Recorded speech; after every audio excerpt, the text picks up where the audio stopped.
अस्सलाम वालेकुम स्टूडेंट्स। आज हमने टॉपिक स्टार्ट करना है P block elements. P block elements में अब हमने सबसे पहले अब यहाँ पर जो है स्टडी कर लेते हैं कि पी ब्लॉक एलिमेंट्स कौन से होते हैं। ठीक है ना, पीरियोडिक टेबल के पी ब्लॉक्स में पाए जाते हैं हमारे पास ये, और हमारे पास इसमें जो है ग्रुप 13, 14, 15, 16, 17 और 18 ग्रुप इन्वॉल्व होता है। ठीक है ना, इनके जो एलिमेंट्स होंगे उनको हम पी ब्लॉक एलिमेंट्स कहते हैं।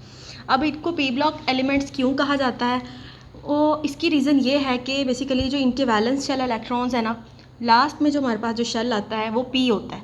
ठीक है ना, जो मतलब कि पी इनका जो है वैलेंस शेल होता है, सबसे एंड पे जो शेल मौजूद होता है उसको हम यहाँ पर कहते हैं वैलेंस शेल। तो हमारे पास पी ब्लॉक एलिमेंट्स इनको इसी वजह से कहा जाता है। ठीक है, अब ग्रुप 13 में हमारे पास यहाँ पर जो है बोरोन से ये स्टार्ट होगा। ठीक है, थेलियम तक हमारे पास यहाँ पर एलिमेंट्स मौजूद हैं। सो बेसिकली आज हमने जो स्टडी करनी है वो है प्रॉपर्टीज़। हमने जो है पी ब्लॉक एलिमेंट्स की स्टडी करनी है। तो प्रॉपर्टीज़ को स्टडी करने से पहले हम यहाँ पर जो है कुछ जनरल चीज़ें जो है पी ब्लॉक एलिमेंट्स के बारे में हम स्टडी कर लेते हैं। अब ग्रुप 13 है, यहाँ पर मैंने जो है एलिमेंट्स सारे लिखे हुए हैं पी ब्लॉक्स के। ये बोरोन से स्टार्ट होता है तो इसको ग्रुप 13 बोरोन से स्टार्ट होता है, इसलिए कहा जाता है इसको बोरोन फैमिली। 14 कार्बन से स्टार्ट होता है तो इसलिए इसको कार्बन फैमिली कहा जाता है। 15 नाइट्रोजन से स्टार्ट होता है तो इसको नाइट्रोजन फैमिली कहा जाता है। 16 ऑक्सीजन से स्टार्ट होता है तो इसको हम ऑक्सीजन फैमिली कहते हैं।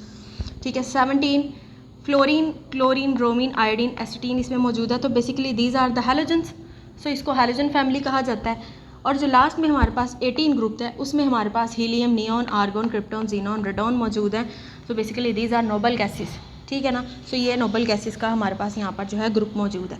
तो ये हमारे पास जनरल चीज़ यहाँ पर हो गई। अब नेक्स्ट हमने यहाँ पर जो है जनरल जो है इनकी जो है वैलेंस शेल इलेक्ट्रॉनिक कन्फिग्रेशन लिखी है जनरली। ठीक है ना, अब 13 जो ग्रुप होगा, 13 ये ग्रुप है हमारे पास ये वाला, इसकी जो जनरल हमारे पास जो है वैलेंस शेल इलेक्ट्रॉनिक कन्फिग्रेशन होगी वो होगी NS2 NP1। ठीक है ना, 14 ग्रुप की होगी NS2 NP2, 15 की होगी NS2 NP3, 16 की होगी NS2 NP4, 17 की होगी NS2 NP5, 18 की होगी NS2 NP6। ठीक है ना, सो ओवरऑल यहाँ पर एक एक इलेक्ट्रॉन आपने बढ़ाते जाना है तो जनरल इनकी इलेक्ट्रॉनिक कन्फिग्रेशन हो जाएगी वैलेंस शेल की। ठीक है, तो ये हमारे पास यहाँ पर इलेक्ट्रॉनिक कन्फिग्रेशन होगी। अब हम बात करेंगे यहाँ पर पीरियड की। लेफ़्ट टू राइट ये पीरियड होता है और ये हमारे पास यहाँ पर जो है टॉप टू बॉटम ग्रुप होता है। अब हमारे पास ये जो पीरियड है जो कि बोरोन से स्टार्ट हो रहा है, boron, carbon, nitrogen, oxygen, fluorine और ये नियॉन, तो ये इस ग्रुप को हम कहते हैं सेकंड ग्रुप। पीरियोडिक टेबल के सेकंड ग्रुप में ये एलिमेंट्स पाए जाते हैं। ठीक है ना, इसी तरह यहाँ पर ये जो एल्यूमिनियम से स्टार्ट हो रहा है और आर्गोन तक जा रहा है, this is the third group. ये गैलियम से स्टार्ट हो रहा है, क्रिप्टॉन तक जा रहा है, फोर्थ ग्रुप। इंडियम से स्टार्ट हो रहा है, जीनॉन तक जा रहा है, फिफ्थ ग्रुप। और ये थेलियम से स्टार्ट हो रहा है, रेडॉन तक जा रहा है, सिक्स्थ ग्रुप। ठीक है, सो ये हमारे पास यहाँ पर सेकंड, थर्ड, 4, 5 और 6 ग्रुप हैं, पीरियड्स हैं जिनको हमने यहाँ पर जो है पी ब्लॉक्स में, जो कि पी ब्लॉक्स के एलिमेंट्स को यहाँ पर कंटेन करते हैं। ठीक है ना, सो ओवरऑल अब मैं यहाँ पर जो है इनकी इलेक्ट्रॉनिक कन्फिग्रेशन आपको लिख के दिखाऊंगी अकॉर्डिंग टू देयर पीरियड। अब आप ये देखें, यहाँ पर हमारे पास जो है ये पीरियड है जो कि boron, carbon, nitrogen, oxygen, fluorine, neon. So मैं यहाँ पर जो है बोरोन की इलेक्ट्रॉनिक कन्फिग्रेशन लिखूंगी क्योंकि ये सेकंड ग्रुप में पाया जाता है। सो इसकी इलेक्ट्रॉनिक कन्फिग्रेशन क्या होगी, N है, जनरल इलेक्ट्रॉनिक कन्फिग्रेशन है NS2 NP1 फॉर बोरोन। ठीक है ना, तो यहाँ पर चूंकि ये सेकंड ग्रुप है तो N is equal to 2S2 2P1 for boron. ठीक हो गया। इसी तरह से फॉर कार्बन, कार्बन भी सेकंड में पाया जाता है। ठीक है ना, कार्बन की क्या होगी हमारे पास, कार्बन की electronic configuration general NS2 NP2, सो 2S2 2P2, क्योंकि ये मैं यहाँ पर 2 इसलिए लिख रही हूँ क्योंकि ये सेकंड पीरियड है। इसी तरह से जब हम नाइट्रोजन की लिखेंगे, नाइट्रोजन की भी हम यहाँ पर, अब नाइट्रोजन की पहले जनरल देख लें, NS2 NP3, सो मैं यहाँ पर लिखूँगी 2 पीरियड है यहाँ पर 2S2 2P3। ठीक है ना, इसी तरह ऑक्सीजन की लिखेंगे, ऑक्सीजन की क्या होगी 2S2 2P4, फ्लोरीन की क्या होगी 2S2 2P5, नियॉन की क्या होगी 2S2 2P6। ठीक है ना, तो ये हमारे पास यहाँ पर ग्रुप वाइज हम यहाँ पर जो है इलेक्ट्रॉनिक कन्फिग्रेशन इस तरह से लिखते हैं। नॉर्मली ये हमारे पास जो है इनकी वैलेंस शेल इलेक्ट्रॉनिक कन्फिग्रेशंस होती हैं for boron, carbon, nitrogen, oxygen, fluorine, neon. ठीक है ना, तो ये इनकी जो है वैलेंस शेल इलेक्ट्रॉनिक कन्फिग्रेशन। इसी तरह से अगर मैं एल्यूमिनियम की लिखूँ तो एल्यूमिनियम यहाँ पर जो है थर्ड ग्रुप में मौजूद है। ठीक है। अब थर्ड ग्रुप के एल्यूमिनियम की इलेक्ट्रॉनिक कन्फिग्रेशन NH2NP1, तो मैं यहाँ पर क्या लिखूँगी एल्यूमिनियम के लिए, एल्यूमिनियम की जो है इलेक्ट्रॉनिक कन्फिग्रेशन 3s2 3p1, ठीक है ना। अब मैं यहाँ पे फॉस्फोरस की लिखती हूँ, क्या लिखूँगी फॉस्फोरस की, पहले जनरल देखें NH2NP3 है। अब चूँकि ये पीरियड थर्ड में है तो मैं क्या लिखूँगी फॉस्फोरस की 3s2 3p3। So this is the electronic valence shell electronic configuration of P block elements, ठीक है। सो इस तरह से हम यहाँ पर लिखते हैं। अगर मैं यहाँ पर 6 ग्रुप की लिखूँगी तो क्या होगी, पोलोनियम की मैंने यहाँ पर इलेक्ट्रॉनिक कन्फिग्रेशन लिखनी होगी तो क्या होगा, ठीक है। ये पोलोनियम है, इसकी इलेक्ट्रॉनिक कन्फिग्रेशन लिखनी है मैंने NH2NP4। अब ये कौन से पीरियड में है, 6 पीरियड में है, तो मैं क्या लिखूँगी 6s2 6p4, ठीक है। सो ये इलेक्ट्रॉनिक कन्फिग्रेशन हो गई पोलोनियम की। सो इसी तरीके से आप जो है पूरे पी ब्लॉक की जो इलेक्ट्रॉनिक कन्फिग्रेशन ईजिली लिख सकते हैं, ठीक है। सो ये हमारे पास यहाँ पर जनरल चीज़ होगी। अब आप इस इलेक्ट्रॉनिक कन्फिग्रेशन से इसकी जो है ऑक्सीडेशन स्टेट्स किस तरह से फाइंड आउट कर सकते हैं। सबसे पहले आ जाएं 13 ग्रुप में। अब 13 ग्रुप के वैलेंस शेल में हमारे पास कितने इलेक्ट्रॉन्स हैं, +3। सो ये हमारे पास यहाँ पर जो है +3 इलेक्ट्रॉन्स को जो है डोनेट करने की एबिलिटी रख सकती है। तो इसकी इलेक्ट्रॉनिक जो मैक्सिमम जो इसकी इलेक्ट्रॉनिक कन्फिग्रेशन होगी, मैक्सिमम याद रखें, मैक्सिमम, कम भी हो सकती है इससे, ठीक है। मैक्सिमम जो है हमारे पास जो है, मैं ये ऊपर लिख रही हूँ, इस पीरियड इस ग्रुप के देखिए हमारे पास यहाँ पर जो है NH2NP1 इलेक्ट्रॉनिक कन्फिग्रेशन है 13 ग्रुप की। सो टोटल यहाँ पर 3 इलेक्ट्रॉन्स हैं। सो इसकी जो है मैक्सिमम जो है ऑक्सीडेशन स्टेट +3 होगी, ठीक है ना। अब इसकी हमारे पास NH2NP2, सो इसकी हमारे पास टोटल 4 इलेक्ट्रॉन है तो +4। ये जो मैं लिख रही हूँ ये मैक्सिमम ऑक्सीडेशन स्टेट्स हो सकती हैं इन एलिमेंट्स की, ठीक है। अब मैं ये जो हमें ऑक्सीडेशन स्टेट है बेसिकली वैलेंस इलेक्ट्रॉन से पता चलती है, ठीक है। सो ये पॉइंट्स आप लोगों ने नोट कर लेने हैं। अब 15 ग्रुप की बात करते हैं तो NH2NP3 टोटल 5 इलेक्ट्रॉन तो +5 इसकी मैक्सिमम ऑक्सीडेशन स्टेट हो सकती है 15 ग्रुप के एलिमेंट्स की। मीन्स के नाइट्रोजन, फॉस्फोरस, जो हमारे पास यहाँ पे आर्सेनिक है, एंटीमनी है, बिस्मिथ है, ठीक है ना, इनकी इलेक्ट्रॉनिक जो मैक्सिमम ऑक्सीडेशन स्टेट है वो +5 हो सकती है। इस तरह से 16 ग्रुप में किस तरह से होगी, NH2 और NP4 टोटल 6 इलेक्ट्रॉन्स है तो +6 होगी, +6 भी हो सकती है, ठीक है। अब यहाँ पर जो है -2 भी हो सकती है। अब क्या बेसिकली होता ये है कि हमारे पास जो है 8 इलेक्ट्रॉन्स पूरे करने होते हैं। सो पॉजिटिव में मैक्सिमम +6 हो सकती है, नेगेटिव में आप उसी तरह से अकॉर्डिंगली जो है हम नेक्स्ट जो है ऑक्सीडेशन स्टेट इसकी लिखते हैं, जितने गेन करेगा जितने लूज़ करेगा, ठीक है ना। ये मतलब कि 6 इलेक्ट्रॉन्स को यहाँ पर लूज़ करने की एबिलिटी रखता है और यहाँ पर इसने अपने ऑक्टेट कंप्लीट करना हो तो ये 2 इलेक्ट्रॉन्स को गेन भी करेगा। सो -2 भी हो सकती है, ठीक है। टोटल 8 इलेक्ट्रॉन्स हो जाएंगे इस तरह। तो ये अपना ऑक्टेट इस तरह से कंप्लीट कर सकता है। तो मैक्सिमम की मैं बात करी कि ज़्यादा से ज़्यादा कि इस ग्रुप की ज़्यादा से ज़्यादा ऑक्सीडेशन स्टेट कितनी हो सकती है, तो वो +6 है, ठीक है। अब यहाँ पर इसकी जो है 17 ग्रुप की मैक्सिमम ऑक्सीडेशन स्टेट कितनी हो सकती है, +7, ठीक है ना। अब ये जो हमारे पास है लास्ट में जो नोबल गैसेस मौजूद हैं ये तो हमारे पास होती ही स्टेबल है, इलेक्ट्रॉन को लूज़ और गेन नहीं करती मोस्टली, लेकिन हम यहाँ पर इनके जो है मोस्टली रिएक्शंस को हम यहाँ पर पढ़ेंगे, इनके कंपाउंड्स को भी यहाँ पर स्टडी करेंगे। सो मैक्सिमम इसकी जो है 17 ग्रुप की +7 हो सकती है या फिर -1 भी हो सकती है, ठीक है ना। 1 इलेक्ट्रॉन ये गेन करके अपना ऑक्टेट कंप्लीट कर सकता है, 8 इलेक्ट्रॉन्स अपने आप को स्टेबल बनाने के लिए। सो बेसिकली ये हमारे पास जो है जनरल कॉन्सेप्ट है ऑक्सीडेशन स्टेट्स का पी ब्लॉक एलिमेंट्स की। नेक्स्ट हमने यहाँ पर जो है इनकी प्रॉपर्टीज़ को स्टडी करना है। प्रॉपर्टीज़ में सबसे पहले जो प्रॉपर्टी होगी वो मैं यहाँ पर आपको साइज़ के बारे में बताऊँगी कि पी ब्लॉक एलिमेंट्स के जो साइज़ हैं। अब आप देखें कि हमारे पास 13 ग्रुप से स्टार्ट करते हैं। बोरोन है, एल्यूमिनियम है, गैलियम, इंडियम, थेलियम। अब एटॉमिक नंबर देखें 5, 13, 31, 49 है और 81 है। तो यहाँ से इस तरह से आप देखें कि हमारे पास जो है एटॉमिक नंबर इंक्रीज़ हो रहा है down the group. So basically when we move from top to bottom in the periodic table in the P block elements, तो जो साइज़ होता है एलिमेंट्स का वो क्या होता है, इंक्रीज़ होता है। ग्रुप में जो हमारे पास साइज़ होगा वो क्या होगा, इंक्रीज़ होगा, ठीक है ना। और पीरियड में हमारे पास जो होता है बेसिकली हम अगर साइज़ की बात करते हैं तो ओवरऑल कंपैरिजन में जो है वो डिक्रीज़ होता है, ठीक है। अब ग्रुप की जब हम बात करें, ग्रुप में हमारे पास होगा ये कि ग्रुप में हमारे पास एक्स्ट्रा शेल्स ऐड होते हैं, ठीक है ना। बोरोन में शेल ऐड होंगे, एल्यूमिनियम में होंगे, गैलियम में होंगे, ज़्यादा से ज़्यादा तो हमारे पास ग्रुप में शेल्स ऐड होते रहते हैं। और उन शेल्स की एडिशंस की वजह से हमारे पास जो है ग्रुप के अंदर जो साइज़ होता है वो एलिमेंट्स का इंक्रीज़ होता है। ठीक है, अब यहाँ पर अगर इस तरह से मैं बात करूँ तो हम कहेंगे कि यहाँ पे 5, 6, 7, 8, 9 आ रहे हैं, तो साइज़ यहाँ पर क्यों कम हो रहा है? सो बेसिकली यहाँ पर जो है न्यूक्लियर चार्ज इंक्रीज़ होता है, मीन्स कि इलेक्ट्रॉन्स वो लूज़ एलिमेंट्स जो होते हैं ना अपने इलेक्ट्रॉन्स लूज़ करते रहते हैं। अब वो इलेक्ट्रॉन लूज़ करेंगे तो ऑब्वियस सी बात है कि उनके जो शेल्स होंगे वो भी ख़त्म होते रहते हैं। सो इसलिए हमारे पास जो पीरियड है, पीरियड में हमारे पास जो साइज़ होता है वो क्या होता है? Decrease in the case of P block element. ठीक है, तो ग्रुप में इंक्रीज़ होगा जैसे मैंने आपको बताया, रीज़न दी है, और पीरियड में डिक्रीज़ होगा। ठीक है, अब हम नेक्स्ट बात करेंगे सेकेंड प्रॉपर्टी के बारे में। ठीक है, हमने बात करनी है इलेक्ट्रोपॉजिटिविटी के बारे में। इलेक्ट्रोपॉजिटिविटी,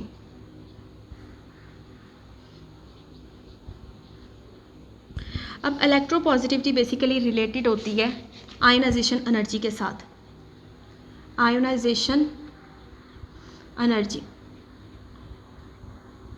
ठीक है। अब इलेक्ट्रोपॉजिटिविटी का मतलब है कि पॉजिटिव कैरेक्टर एलिमेंट्स का आया ग्रुप में इंक्रीज़ होगा या फिर पीरियड में इंक्रीज़ होगा। ठीक है, सो बेसिकली अब हम टॉप टू बॉटम इसी तरह से अगर हम ग्रुप में आएँ, बोरॉन से एल्यूमिनियम की तरफ आएँ या कार्बन से हम नीचे लेड की तरफ आएँ, तो टॉप टू बॉटम जो इलेक्ट्रोपॉजिटिविटी है वो इंक्रीज़ होती है। तो ओवरऑल जब हमारे पास जो आयोनाइजेशन एनर्जी है वो हमारे पास उसका जो यहाँ पर क्या रोल होगा, जब हम आयोनाइजेशन एनर्जी की बात करेंगे तो आयोनाइजेशन एनर्जी जो लेफ़्ट टू राइट है, left to right in the period,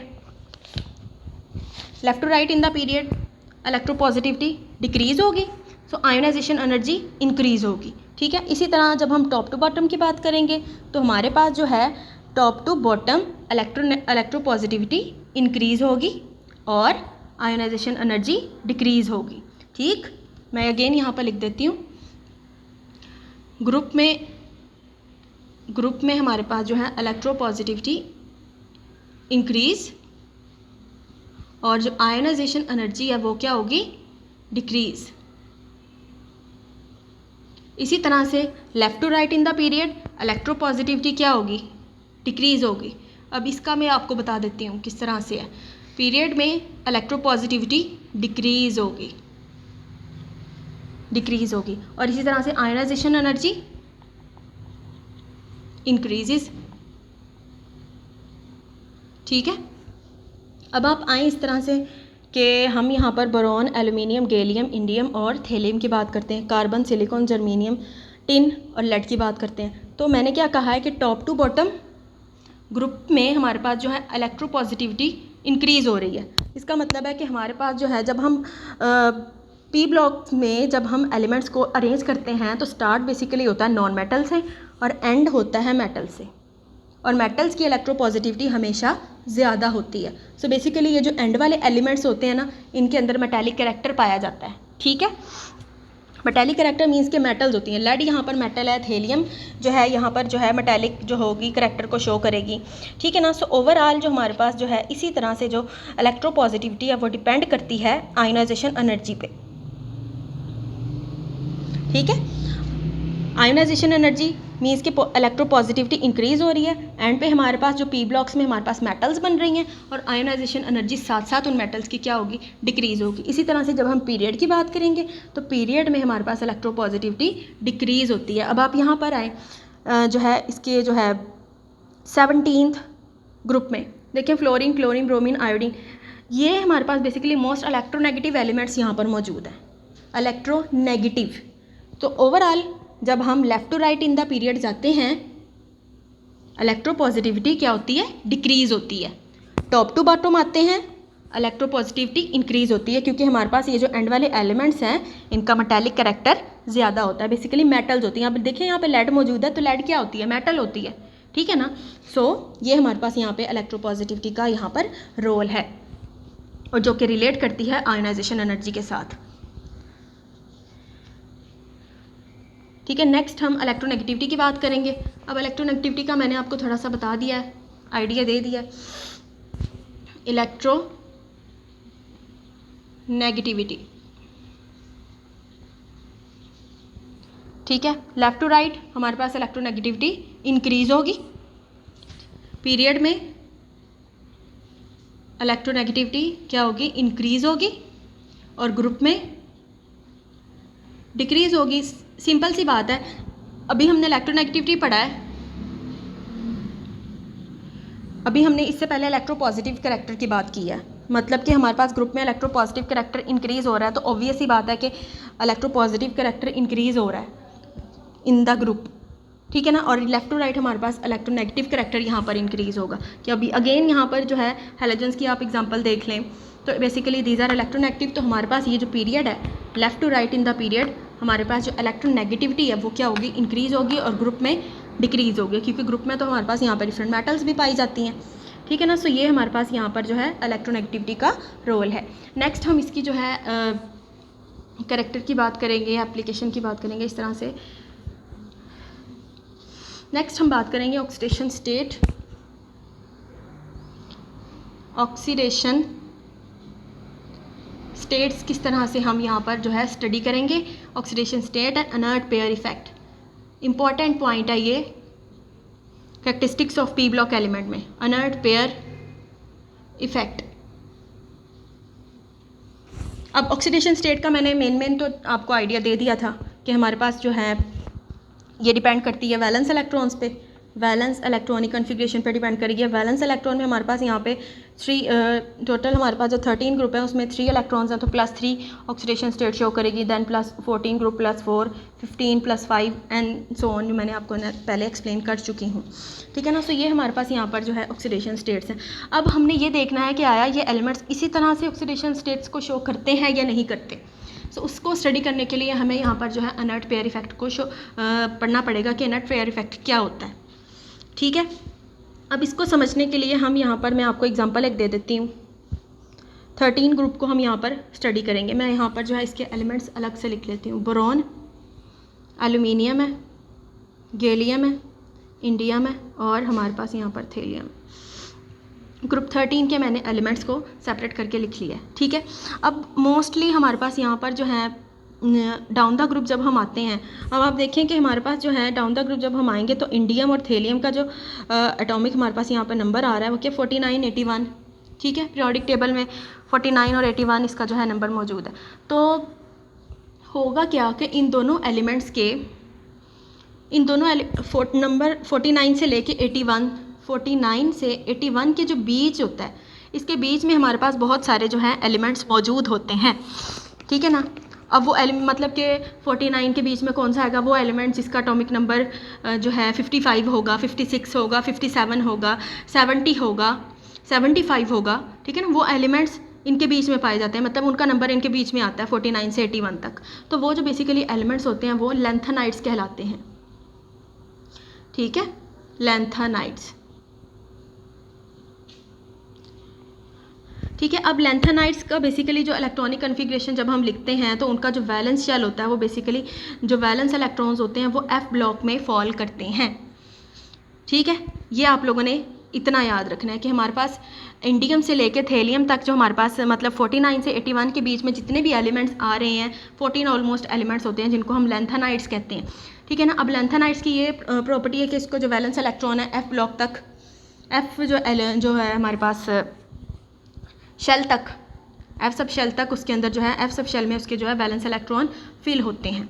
सो अगर मैं यहाँ पर एक डायग्राम बना दूँ, ये हमारे पास यहाँ पे न्यूक्लियस है, ठीक है, ये हमारे पास इसके जो हैं शेल्स यहाँ पर मौजूद हैं,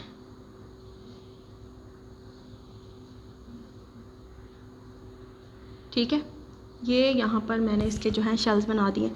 एस होता है, पी होता है, डी होता है और एफ होता है। मैंने क्या कहा है कि लेंथेनाइड्स के केस में हमारे पास जो हैं इलेक्ट्रॉन्स एफ ब्लॉक तक एफ सब शेल्स तक मौजूद होंगे, ठीक है ना। तो यहाँ तक बेसिकली इसके एलिमेंट्स मौजूद होंगे। सो ओवरऑल ये जो हमारे पास शेल मौजूद है सबसे एंड पे मौजूद है, तो यहाँ पर हमारे पास जो शील्डिंग होगी न्यूक्लियस की, ठीक है ना, जो न्यूक्लियस की स्क्रीनिंग होगी वो क्या होगी, बहुत कम होगी, लो स्क्रीनिंग होती है, क्योंकि ये न्यूक्लियस से दूर मौजूद है, सिंपल सी बात है, ठीक है। अब हमारे पास होगा ये कि जब यहाँ पर इसकी स्क्रीनिंग लो होगी तो जो न्यूक्लियस का जो पॉजिटिव वाला जो हमारे पास जो है इफेक्ट होगा, या आप उसको कह दें कि इफेक्टिव न्यूक्लियर चार्ज होगा, वैलेंस जो हमारे पास शेल है उसके ऊपर इंक्रीज़ हो जाएगा, ठीक है ना। इसको हम Z* से शो करते हैं, इफेक्टिव न्यूक्लियर चार्ज, ठीक है ना, Z* इफेक्टिव न्यूक्लियर चार्ज। ठीक है। सो बेसिकली हमारे पास ओवरऑल ये एक मैंने जनरल एग्जांपल आपको दी है कि अगर हमारे पास जो एफ ब्लॉक होगा न्यूक्लियस से दूर होगा, सो बेसिकली जो इफेक्टिव न्यूक्लियर चार्ज है वो इस तरह से इंक्रीज़ होगा। ओवरऑल हम यहाँ पर मैं आपको बोरॉन की एग्जांपल एक आप देती। अब बोरॉन की अगर हम बात करते हैं, ये हमारे पास यहाँ पर न्यूक्लियस है, ये शेल है, एस शेप शेल में बोरॉन के 2 इलेक्ट्रॉन्स हैं, ठीक है। NH2 और NP में क्या है, 1 इलेक्ट्रॉन मौजूद है, ठीक है ना। ये S block S sub shell and P sub shell, ठीक है। अब बोरॉन के केस में ये होगा सिंपली कि हमारे पास शेल है। अब ये पहले देख लें कि हमारे पास बोरॉन 13 ग्रुप का पहला एलिमेंट है, 13 ग्रुप का फर्स्ट एलिमेंट है। सो ये होगा कि हमारे पास जो है न्यूक्लियर की अट्रैक्शन इन इलेक्ट्रॉन्स पर तो होती है, ऑब्वियस सी बात है कि ये न्यूक्लियस मौजूद है, ये इलेक्ट्रॉन्स मौजूद है, इलेक्ट्रॉन्स पे चार्ज नेगेटिव होता है, न्यूक्लियस पे पॉजिटिव होता है, तो हमारे पास न्यूक्लियस और इलेक्ट्रॉन के दरमियान अट्रैक्शन तो मौजूद होगी। लेकिन यहाँ पर इन the case of boron in electrons पर जो अट्रैक्शन होती है वो न्यूक्लियस की कम होती है, ठीक है। न्यूक्लियस की अट्रैक्शन कम होगी इन द केस ऑफ बोरॉन, ठीक है। मतलब कि अगर हमारे पास हमने क्या करना हो, हमने बॉन्डिंग करवानी हो बोरॉन की किसी दूसरे एलिमेंट के साथ, तो बोरॉन अपने तीनों ही इलेक्ट्रॉन्स को इजीली यूज़ कर सकता है, ठीक है ना। सो न्यूक्लियस ने इन इलेक्ट्रॉन्स को इजीली होल्ड मतलब बहुत ज़्यादा होल्ड नहीं किया होता। सो बोरॉन इन तीनों इलेक्ट्रॉन्स को इजीली यूज़ कर सकता है बॉन्डिंग के लिए। ये मैंने आपको यहाँ पर एग्जाम्पल दे दी बोरॉन की, ठीक है। अब मैं यहाँ पर आपको एक और एग्जाम्पल देती हूँ यहाँ पर थेलियम की, ठीक है। अब थेलियम के अगेन ये मैंने एक न्यूक्लियस ड्रॉ किया है, इसके पास भी एस और पी है, एस सब शेल है और पी सब शेल है। अब ये बात आप यहाँ याद रखें कि बोरॉन 13 ग्रुप का पहला एलिमेंट है और थेलियम 13 ग्रुप का लास्ट एलिमेंट है। तो यहाँ पर भी हमारे पास 2 इलेक्ट्रॉन्स मौजूद होंगे, ये 2 इलेक्ट्रॉन्स और ये 1 इलेक्ट्रॉन। अब होगा ये कि जैसे जैसे हम डाउन द ग्रुप आते हैं तो ये जो शेल्स होते हैं ना, अब यहाँ पर एस है, पी है, डी है, एन एफ सारे जो है सब शेल्स मौजूद होंगे, ठीक है ना। तो यहाँ पर हम बात एसपी की कर रहे हैं। तो जैसे जैसे हम डाउन द ग्रुप आते हैं न्यूक्लियस की जो अट्रैक्शन होती है वो बढ़ती जाती है, इलेक्ट्रॉन्स की तरफ जो न्यूक्लियस की अट्रैक्शन है वो बढ़ती जाती है। अब यहाँ पर मैंने आपसे क्या कहा कि अट्रैक्शन क्या होगी, लेस होगी इन द केस ऑफ बोरॉन, ठीक है। बोरॉन के केस में यहाँ पर इन इलेक्ट्रॉन्स की इस न्यूक्लियस के साथ जो अट्रैक्शन होगी मीन्स के जो है इफेक्टिव जो न्यूक्लियर चार्ज होगा ये बेसिकली उसका इफेक्ट कम होगा इन द केस ऑफ बोरॉन, क्योंकि बोरॉन 13 ग्रुप का फर्स्ट एलिमेंट है। अब थेलियम की बात करेंगे तो थेलियम के जो न्यूक्लियस का इन इलेक्ट्रॉन्स के ऊपर जो इफेक्ट होगा वो बहुत ज़्यादा होगा, हाई होगा, ठीक है। सो होगा क्या, जब इन इलेक्ट्रॉन्स के ऊपर इस एस सबशेल, ऑब्वियस सी बात है एस सबशेल न्यूक्लियस के पहले ही करीब मौजूद होता है। अब यहाँ पर जो है इफेक्टिव न्यूक्लियर चार्ज भी इंक्रीज़ हो रहा है, ये शेल्स न्यूक्लियस के करीब आ जाते हैं। तो करीब आ जाने की वजह से इन इलेक्ट्रॉन्स का और ये जो न्यूक्लियस के आपस में जो अट्रैक्शन होती है वो बहुत ज़्यादा स्ट्रॉन्ग हो जाती है। इस स्ट्रॉन्ग अट्रैक्शन की वजह से ये जो इलेक्ट्रॉन्स यहाँ पर मौजूद हैं न्यूक्लियस इसको टाइटली होल्ड कर लेता है, ठीक है ना। So these electrons are not available for bonding, means कि जो इलेक्ट्रॉन्स एस सब शेल में मौजूद हैं, जो 2 इलेक्ट्रॉन्स एस सब शेल में मौजूद हैं इन द केस ऑफ थेलियम, वो बॉन्डिंग में हिस्सा नहीं ले सकते। क्यों नहीं ले सकते, क्योंकि यहाँ पर न्यूक्लियस ने इनको टाइटली होल्ड कर लिया है due to the attractive forces. तो यहाँ पर जो हमारे पास है जेड स्टार, जिसको मैं कह रही हूँ इफेक्टिव न्यूक्लियर चार्ज होता है, उसका इफेक्ट ज़्यादा स्ट्रॉन्ग हो जाता है एस सब शेल पे इन द केस ऑफ थेलियम, ठीक है ना। सो यहाँ पर सिर्फ एक ही इलेक्ट्रॉन मौजूद है जो कि यहाँ पर जो है बॉन्डिंग में हिस्सा ले सकता है, जिसको डोनेट इजीली किया जा सकता है। So in the case of thallium हमारे पास यहाँ पर क्या ऑक्सीडेशन स्टेट आएगी। अब चूंकि यहाँ पर सिर्फ एक इलेक्ट्रॉन रह गया जो कि वो बॉन्डिंग में हिस्सा ले सकता है, अभी इन दोनों इलेक्ट्रॉन्स को तो न्यूक्लियस ने टाइटली होल्ड कर लिया, ठीक है। सो यहाँ पर रह गया सिर्फ एक इलेक्ट्रॉन जो कि ये जो थेलियम है वो डोनेट कर सकता है। तो हमारे पास थेलियम की ऑक्सीडेशन स्टेट क्या आई, +1, क्लियर।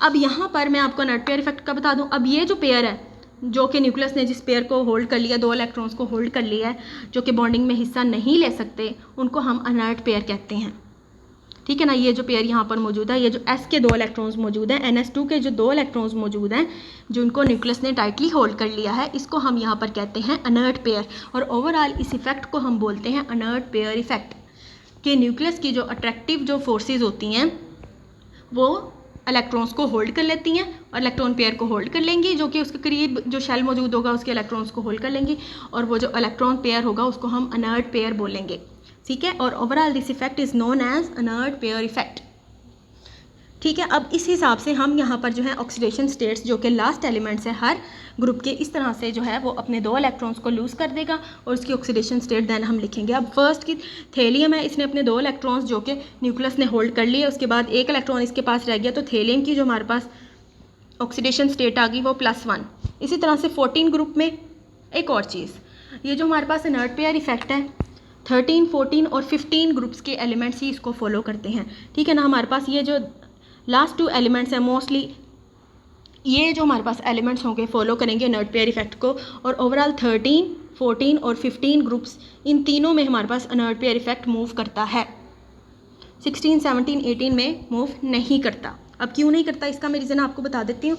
अब इनर्ट पेयर का जो हमारे पास यहाँ पर ट्रेंड है टॉप टू बॉटम इंक्रीज़ हो रहा है, मतलब कि ऊपर से जब हम नीचे की तरफ ग्रुप में आते हैं तो इनर्ट पेयर इंक्रीज़ होगा, तो सबसे ज़्यादा हमारे पास इनर्ट पेयर इफेक्ट थेलियम में होगा, जैसे मैंने आपको एग्जांपल करके दिखा दी। इसी तरह से यहाँ पर लेड में होगा, इधर से बिस्मिथ में होगा, ठीक है ना। सो inert pair effect increase down the group, ठीक है। अब 14 ग्रुप की बात करेंगे कि 14 ग्रुप में जो हमारे पास लेड है उसने 2 इलेक्ट्रॉन्स लूज़ कर दिए, तो उसके बाद उसकी जो है ऑक्सीडेशन स्टेट क्या होगी, +2 फॉर लेड।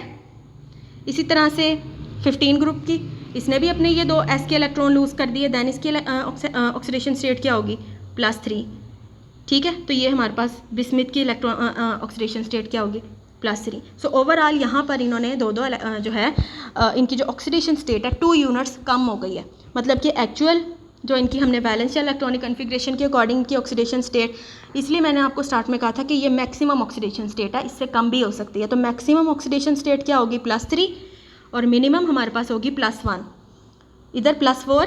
अब इसने 2 यूनिट्स कम होना है तो +2 रह गई है, ठीक है। इधर से +5, ये 2 यूनिट्स कम हुई तो +3 रह गई, ठीक है ना। सो ये हमारे पास यहाँ पर जो है ऑक्सीडेशन स्टेट की एक्सप्लेनेशन है पी ब्लॉक एलिमेंट्स में, ठीक है। अब एक और चीज़ यहाँ पर जो है बताने वाली है, अब वो ये है कि हमारे पास जो एलिमेंट्स हायर हैं, हायर एलिमेंट्स मतलब कि ये जैसे ये बोरोन है, एल्यूमिनियम है, गैलियम है, इंडियम है, कार्बन, सिलिकॉन, जर्मीनियम, टिन, मतलब कि ये लास्ट वाले एलिमेंट्स को छोड़ के जो कि इनर्ट पेयर इफेक्ट को शो करें, जो हायर एलिमेंट्स हैं वो स्टेबिलिटी को शो करेंगे at high oxidation state, means के बोरोन स्टेबिलिटी को शो करेगा +3 ऑक्सीडेशन स्टेट पे, कार्बन स्टेबिलिटी शो करेगा +4 ऑक्सीडेशन स्टेट पे, नाइट्रोजन स्टेबिलिटी शो करेगा +5 ऑक्सीडेशन स्टेट पे, ठीक है। अब नेक्स्ट हम नीचे आ जाए, थेलियम स्टेबिलिटी शो करेगा +1 ऑक्सीडेशन स्टेट पे, लेड स्टेबिलिटी शो करेगा +2 ऑक्सीडेशन स्टेट पे, बिस्मिथ स्टेबिलिटी शो करेगा +3 ऑक्सीडेशन स्टेट पे। मींस के जो हायर एलिमेंट्स हैं वो हायर ऑक्सीडेशन स्टेट पे अपने आप को स्टेबिलिटी को शो करेंगे, और जो लोअर एलिमेंट्स हैं वो लोअर ऑक्सीडेशन स्टेट पे अपनी स्टेबिलिटी को शो करेंगे। ये बहुत इंपॉर्टेंट पॉइंट है, इसको नोट कर लें। लोअर एलिमेंट्स लो ऑक्सीडेशन स्टेट पे अपनी आप को स्टेबिलिटी को शो करेंगे, और जो हायर एलिमेंट्स हैं वो हाई ऑक्सीडेशन स्टेट पे अपनी जो है स्टेबिलिटी को शो करेंगे, ठीक है। सो ये हमारे पास यहाँ पर जो है ऑक्सीडेशन स्टेट और इनर्ट पेयर का जो है बहुत ही इंपॉर्टेंट कॉन्सेप्ट है। नेक्स्ट हम बात करेंगे यहाँ पर इलेक्ट्रॉन अफिनिटी के बारे में। इलेक्ट्रॉन अफिनिटी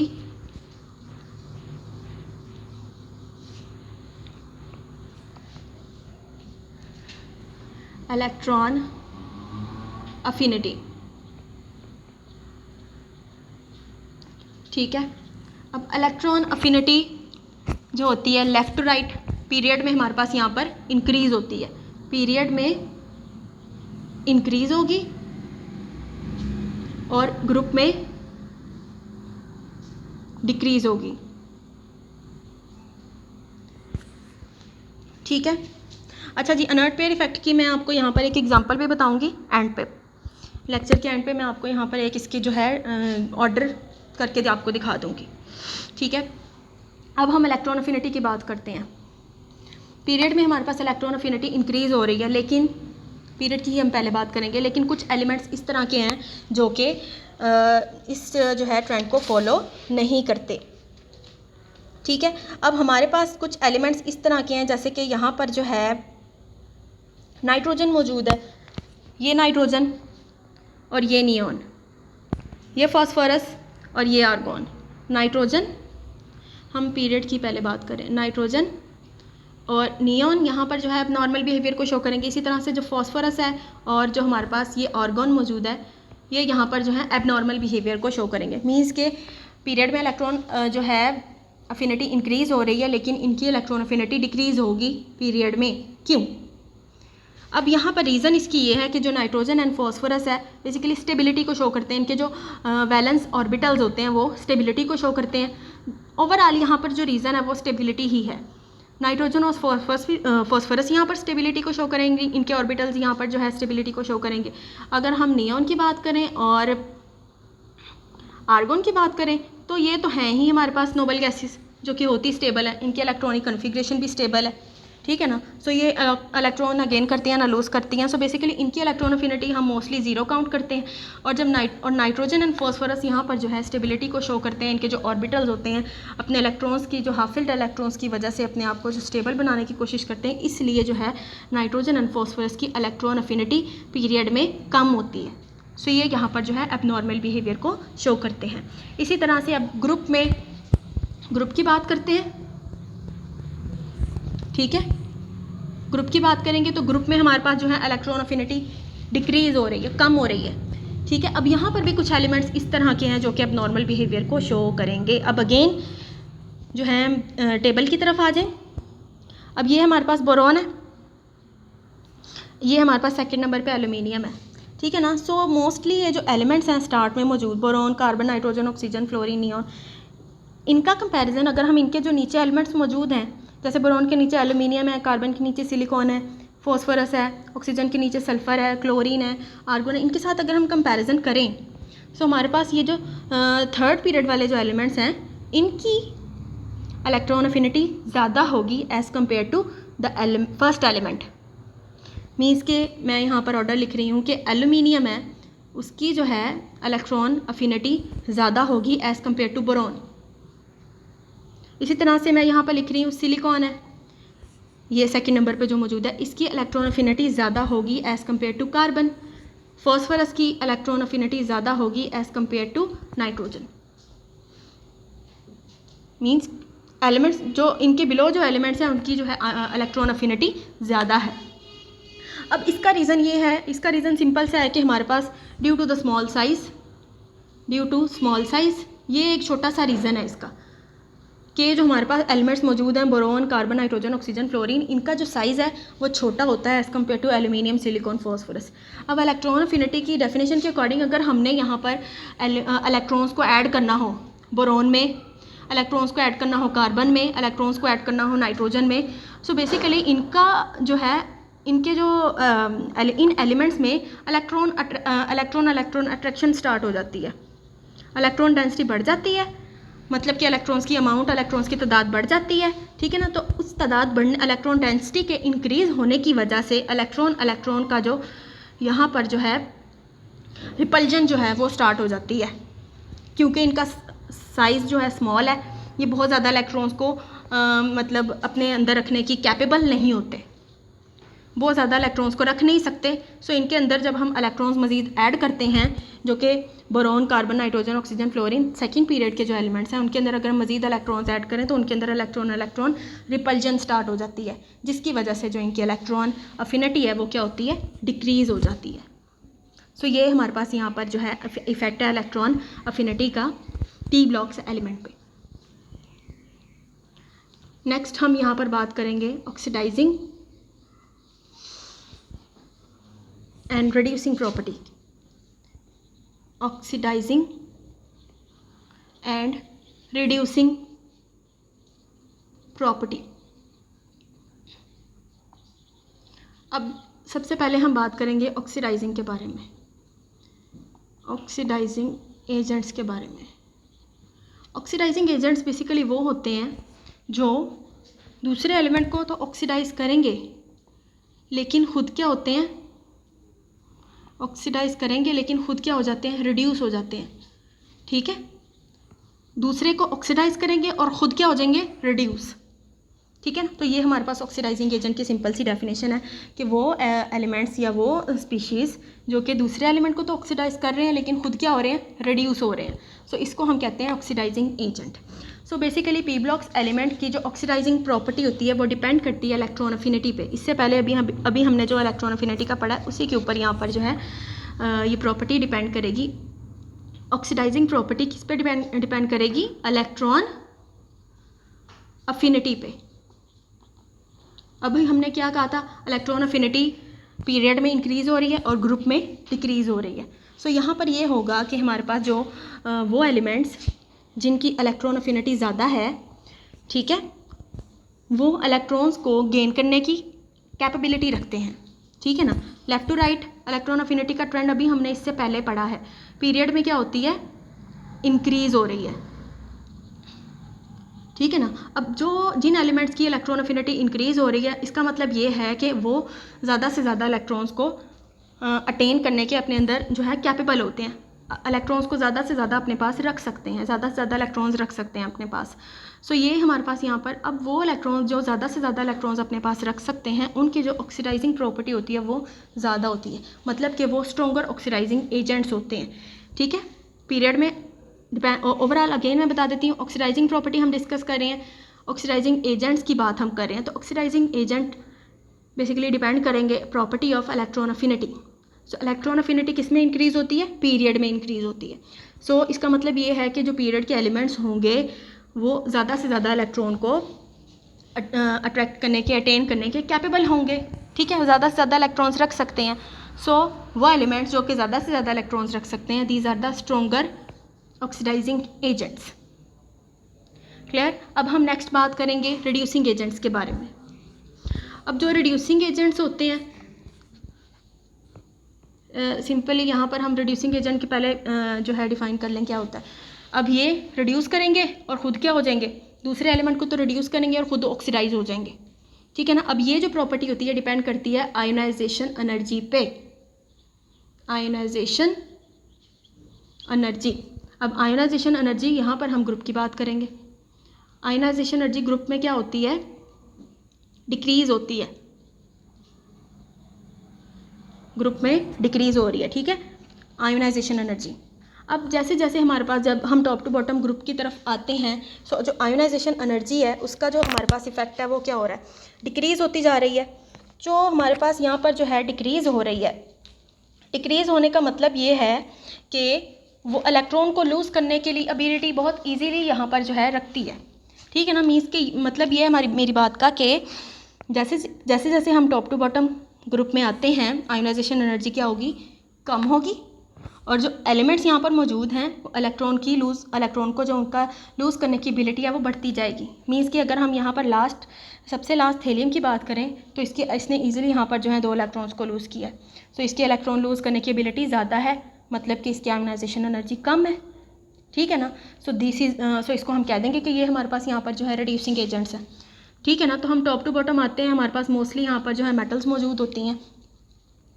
अब हम यही जो है बात करेंगे कि यहाँ पर जो है इसी वे में हमारे पास जो है ओवरऑल जो है रिड्यूसिंग एजेंट्स पाए जाते हैं ग्रुप्स में।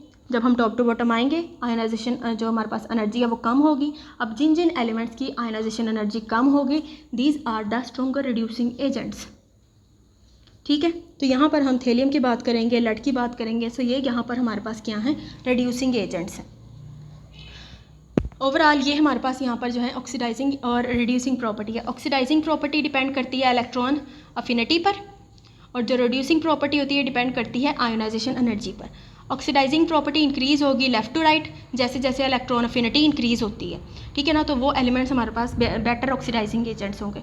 इसी तरह से रिड्यूसिंग जो हमारे पास प्रॉपर्टी है, रिड्यूसिंग एजेंट्स हैं, वो ग्रुप में पाए जाते हैं। जिनकी आयोनाइजेशन एनर्जी कम होगी वही हमारे पास बेस्ट रिड्यूसिंग एजेंट्स होंगे।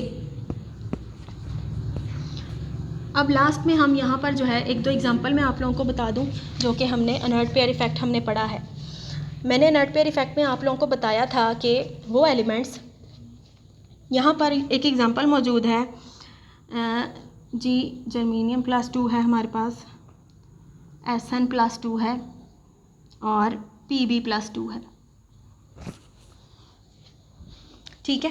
अब हमने इसको अरेंज करना है according to the oxidation state order. Stability के ऑर्डर में हमने इसको जो है अरेंज करना है। किस तरह से अब हम अरेंज करेंगे, तो अब मैंने क्या कहा था कि वो जो लोअर एलिमेंट्स हैं वो अपनी स्टेबिलिटी को शो करते हैं एट लोअर ऑक्सीडेशन स्टेट, और जो हायर एलिमेंट्स हैं वो स्टेबिलिटी को शो करते हैं एट हायर ऑक्सीडेशन स्टेट। सो अब आप यहाँ पर देखें कि इसमें हमारे पास जर्मीनियम मौजूद है जो कि यहाँ पर मौजूद है, ठीक है। टिन मौजूद है इसी के नीचे, और लेड मौजूद है सबसे नीचे। और ये हमारे पास ऑक्सीडेशन स्टेट कौन सी शो करें, ओवरऑल इससे जो हमारे पास जो 14 ग्रुप है उसकी ऑक्सीडेशन स्टेट +4 है। तो हमारे पास जर्मीनियम भी हायर एलिमेंट है जो कि स्टेबिलिटी शो करेगा +4 पे, और जो टिन है वो भी हायर एलिमेंट है, स्टेबिलिटी शो करेगा +4 पे। लेकिन ये जो लेड है सबसे एंड पे यहाँ पर मौजूद है, ये स्टेबिलिटी शो करेगा +2 पे। कैसे, ये 2 इलेक्ट्रॉन लूज़ कर देगा according to net pair effect, बाकी रह गया 2। सो पीबी जो है लेड जो है +2 पे स्टेबिलिटी को शो करेगा। सो हमारे पास यहाँ पर जो स्टेबिलिटी ऑर्डर हो गया वो क्या हो गया, +2, ये सबसे ज़्यादा स्टेबिलिटी को शो करेगा। उसके बाद हमारे पास जो है टिन आ जाएगा, ठीक है ना, SN +2, और उसके बाद सबसे जो हमारे पास है जो है जर्मीनियम आ जाएगा +2। तो ये हमारे पास यहाँ पर जो है इसकी स्टेबिलिटी का ऑर्डर है। सबसे जो एंड पे लोअर हमारे पास लेड मौजूद है, क्योंकि लेड लोअर एलिमेंट है और ऑक्सीडेशन स्टेट भी लोअर ही शो करेगा, और इसी लोअर ऑक्सीडेशन स्टेट में स्टेबिलिटी को शो करेगा। तो ये लेड हमारे पास सबसे ज़्यादा स्टेबल है। इसके बाद हमारे पास आ जाएगा टिन, और उसके बाद आ जाएगा हमारे पास जर्मीनियम। सो ये हमारे पास यहाँ पर जो है स्टेबिलिटी का ऑर्डर है। So overall these are the properties of P block elements जिनको आज हमने डिस्कस किया है डिटेल से।